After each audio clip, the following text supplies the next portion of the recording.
many researchers have different and slightly varying definitions of what artistic research is. I wanted to cover this part and to tell you what kind of definition I'm referring to when I speak about artistic research. And because I come from the Lithuanian Academy of Music and Theatre, and it has a sort of a certain understanding of artistic research, as every other institution does. And in this institution, we refer mainly to the ideas of Henk Borgdorf, who is the founder of Society for Artistic Research and a very famous theoretician when it comes to artistic research. He was also the president of the Society of Artistic Research until 2019, if I'm not mistaken. And so his impact on artistic research is quite huge, and it starts with his monography, which was called The Conflict of the Faculties: Perspectives on Artistic Research in Academia.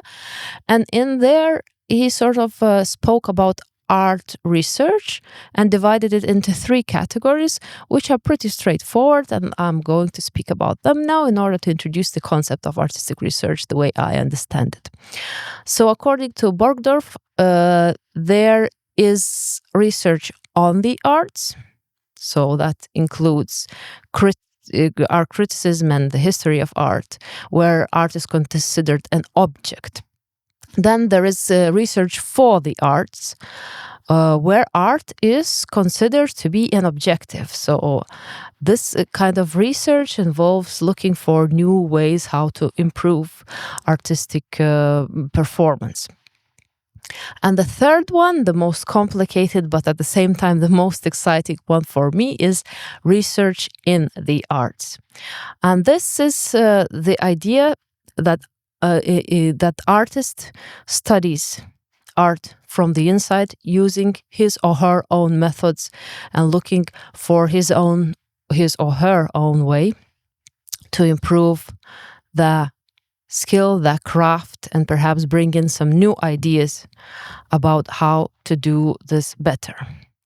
So I am a big fan of artistic research from within the arts, and therefore I wanted to speak about this type of research today. So in essence, what Borgdorf is saying is that artistic research is a certain subcategory of art research, which is special because it is being performed by the artists from within the arts field. And this makes it a little bit complicated, as I said, and that's where the first similarity or first parallel with Indigenous research comes from. But before I cover that, I wanted to speak about my own personal practice and how I brought Indigenous knowledge into my artistic research, doctoral artistic research. So, because I really did it intuitively, I didn't even know that there is a comparison between Indigenous and artistic research, although probably I could have figured that out. But at the time it wasn't on my mind. It's just that I started my research in theatre directing, and I was very curious to investigate the audience engagement topic. And so what I did, I sort of recollected what were the most powerful performative experiences where I felt engaged. And I realized that actually one of the most powerful experiences happened outside of the theatre auditorium, and it was when I witnessed Maori bodywork practice. I have witnessed it several years back before actually even remembering it, so that means it really left an impact on me.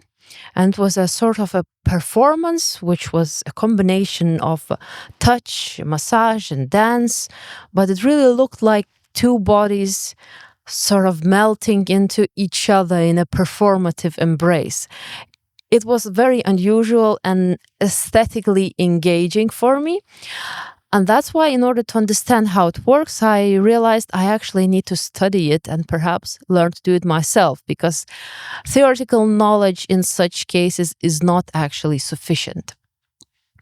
And so I found out later that this Maori bodywork practice is coming from indigenous knowledge of the Polynesian islands. And Polynesia is a sort of triangle in the Pacific Ocean, which is cornered by Easter Island, Hawaii, and New Zealand, as you may know. And the inventor or the creator of this bodywork practice, which is a modern bodywork practice, but rooted in the tradition of Polynesian cultures. The creator was a Maori person himself, Hemi Fox, and he systemized this knowledge and made it into a modern healing modality, which was designed to be used by a contemporary person, but still rooted in this indigenous knowledge. And so I embarked on the training journey of this Maori bodywork practice, and I learned a lot. My eyes have been opened to a totally different perspective on life and art making, because this training took me all the way to New Zealand, where we actually did some practical work on the sacred Maori grounds in Waikare Marae and other maraes there. I'm eternally grateful to the locals who accepted us and allowed us to stay there and witness the rituals and the practices. And it really has changed me somehow. And therefore, I felt it would not be fair not to mention this experience in my doctoral research, because it really has changed me significantly, but I couldn't find a suitable description as to how to really speak about it and how to speak about all those profound transformations that happened to me as a person and as an artist when I even superficially touched this indigenous knowledge. So I left it like that. I did mention it in my arts project, but it wasn't the main focus, because I still struggle to find the words as to how to describe it. And that's why, I guess, when I started reading about artistic research methodology in the book called Artistic Research Methodology, Narrative, Public and Power, Narrative, Power and Public. I will put a reference to this book and its authors in the description of this episode. And in this book, I found a quote. I will read it now for you.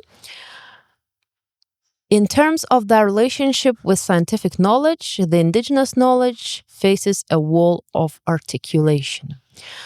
So this wall of articulation somehow really felt familiar to me. This quote really resonated with me, and I did realize that this is exactly the similarity that connects the artistic research to the indigenous research, which I did not somehow realize before, but now it became very obvious.